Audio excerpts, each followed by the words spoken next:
Welcome to the Corporate Dropout Podcast. I'm your host, Alacia Citro. If you're sick of the corporate hamster wheel and looking to feel inspired and empowered to live a high vibe life as your own boss, you're in the right place. Dare to drop out in 3, 2, 1.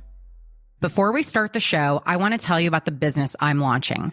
Starting a business can be hard work, but it doesn't need to be confusing too. And that is why I founded Thea Collective, a learning community for entrepreneurs. Learn from experts across law, finance, tax, operations, marketing, sales, and more, and get the blueprint on how to set up and run your own business. Text BIZ, that's B-I-Z, to 949-577-8709 or head to thea-collective.com to learn more. Hello, friends. I am back today with Brie Johnson. If you didn't catch our interview that aired yesterday, be sure and go listen to that. There are some really good nuggets in there. Brie is a career coach and an HR consultant, and she helps entrepreneurs and small businesses keep humans as the focus while developing their HR strategies and procedures.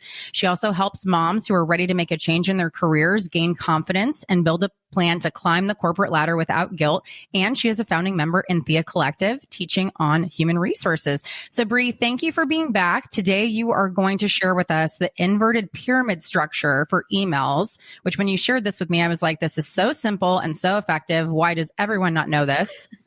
So we're going to help get the word out. So with that, I'll let you teach. Absolutely. Well, thank you so much for having me back again. I'm so excited to be here. And I love this particular writing structure. This is one of those things where I can tell you firsthand, as soon as I started using this with my messages, I reduced my stress at work. I got the information that I needed, the feedback that I wanted so much faster. And it was just easier to communicate what I wanted it to. And everything that you've probably been taught about writing is backwards from what I'm about to tell you. So it's going to feel funny at first, and that's okay. It will start to feel better, especially once you get the results that you're looking for. And it's this idea that I actually learned in a journalism class, and it's taking the most important, the most urgent information and putting it first, making that the very first thing that the person reading your email will see. And when you think about that academic structure that we're all familiar with, you've got your introduction, you've got your, 3-ish paragraphs of supporting information, and then there's your conclusion. And that's the piece that you want to leave your reader with. That's the piece that wows them. So with this, it feels funny because it's the exact opposite. It's what I need you to know right away. It's answering that question that one of my earliest mentors used to say all the time is, what's in it for me? Everybody's favorite radio station is WIFM. What's in it for me?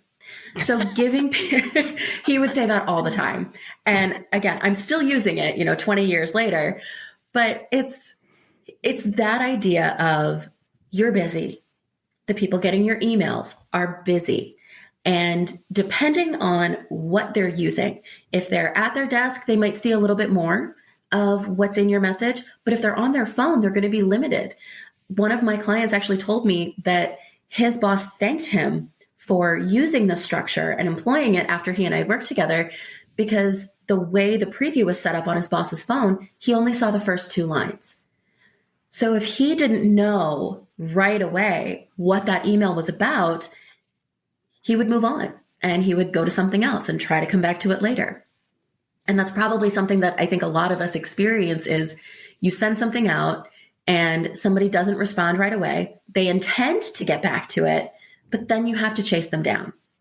So it's putting that most important information first, then putting the important details, and then any sort of general information or background information that might be helpful goes at the bottom. So in the piece that I use for training, it's actually an upside down triangle.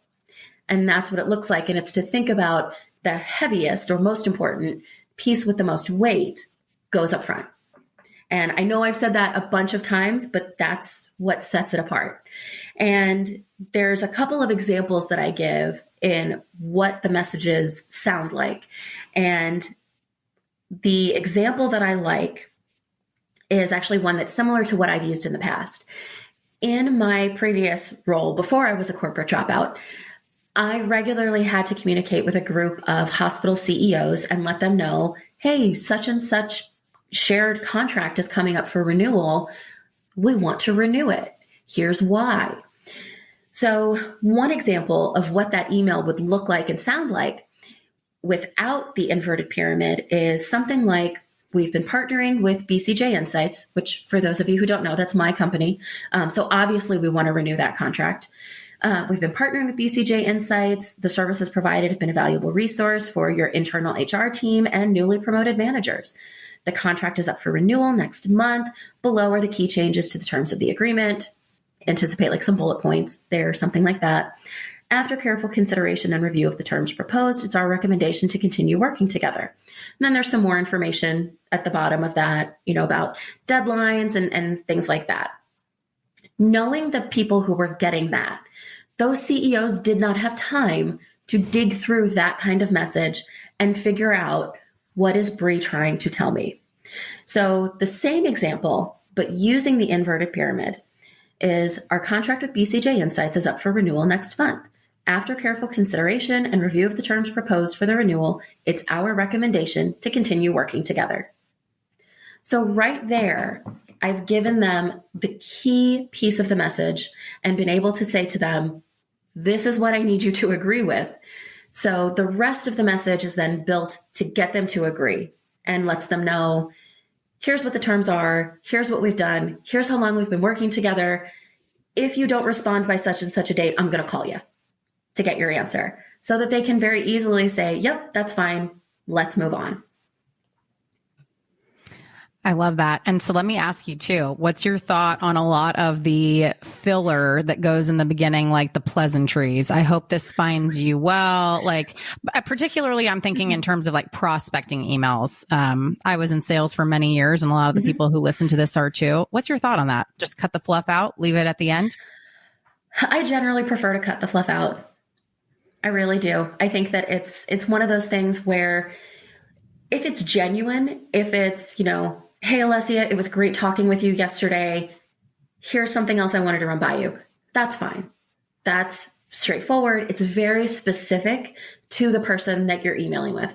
But if it's just a general, hey, happy Monday. Hope this email finds you well. It probably didn't. I'm probably in the middle of something else and your email interrupted me. And now it has found me kind of grumpy. I have to tell a quick anecdote.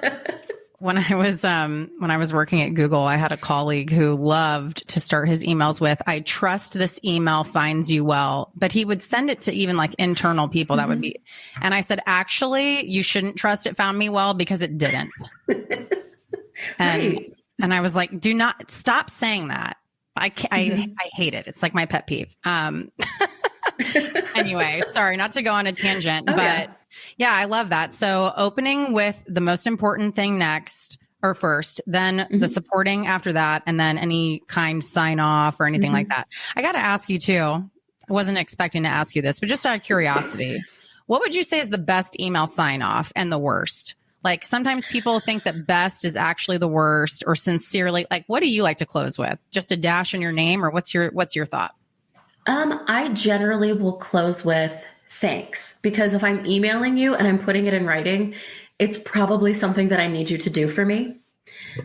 So I like to close with that. Or if nothing else, I feel like I'm thanking you for your time. Yeah. And, that sort of thing. I think the one that always kind of makes me roll my eyes is something like kind regards, because it's trying to be friendly and formal at the same time. And I would almost rather just not have anything there. It sounds like BS, and people's BS meters are way up, I think. Yeah. Yes, absolutely. Well, I love this. Thank you so much for coming back on. I think everyone needs to adopt this. The headline of this episode will be how to write emails that people will actually read. And so I hope that it helps them do that. So thank you again for coming on. And where can listeners find, connect, and work with you? I am easy to find on LinkedIn, Instagram, or Facebook. If you look for BCJ Insights, all one word, on any of those platforms, you'll be able to find me there. And you can also connect with her in Thea Collective because she is part of the community and teaching in the course. So another great way to learn from Brie. Brie, thank you so much for being on. This was a pleasure. Thanks for having me. Yes. This was great. See you soon. This episode was brought to you by Thea Collective, the learning community I founded for entrepreneurs. Text BIZ, that's BIZ, to 949-577-8709 or head to thea-collective.com. That's THEIA-collective.com to learn more. Thanks for listening to the show. If you enjoyed today's episode, please help me get the word out about the corporate dropout by screenshotting and sharing this on social. I would appreciate it so much if you would subscribe and leave a 5-star rating and review as well. And I do this show for you, and I want to hear from you. So tell me, what is it that you want more of? Text me at 949-541-0951 or slide into the DMs at Corporate Dropout Official or Alacia Citro with 2 underscores. Until next time.